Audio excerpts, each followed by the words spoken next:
Hello, it's Thursday the 25th. I'm FxPlew and this is the market brief. So we had output data from the service sector yesterday in the UK. The service sector makes up about 80% of UK GDP, and the reading of 53.8 rather suggests that sector is cracking on nicely. Manufacturing output is still in contraction at 47.3, but output there is improving too.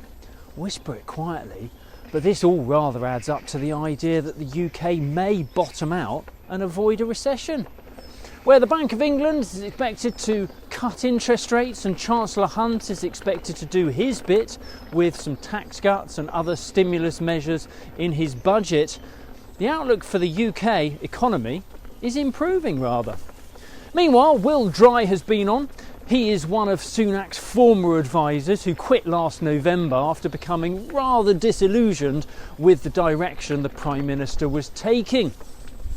He has since helped commission a poll which predicted a landslide victory for the Labour Party, and Sir Keir Starmer certainly seemed buoyed by this at Prime Minister's questions in Westminster yesterday.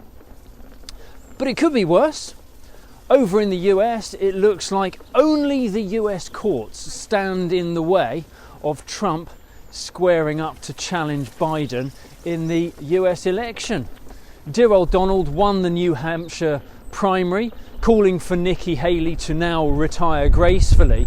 But all this rather underlines the disappointing state of politics these days, where much of the UK will be going to the polls motivated by anyone but the Tories. There will be many in the US going to the polls motivated by anyone but Trump, despite the lack of alternatives.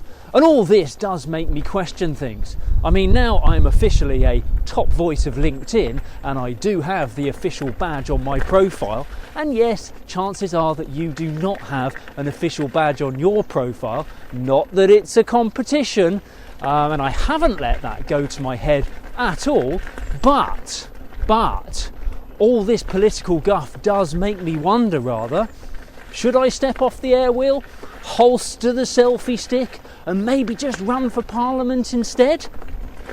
Could I count on your vote? Eh? Meanwhile in the market, the risk on attitude is growing nicely. The dollar index pulled back to about 102.75 after another round of airstrikes against Houthi rebels was rather shrugged off in the market. Until there is a more significant response, it looks like the market is pretty comfortable to assume the US and the UK has all that largely under control. We kick off this morning around 127.25 against the dollar. We're about 116.90 against the euro, and euro dollar is around 108.85 on the open. And that's it from me. I will be back tomorrow, and who knows, I might have an election slogan by then. Toodaloo. If you do not have a clue, then just tweet through and ask FxPlew.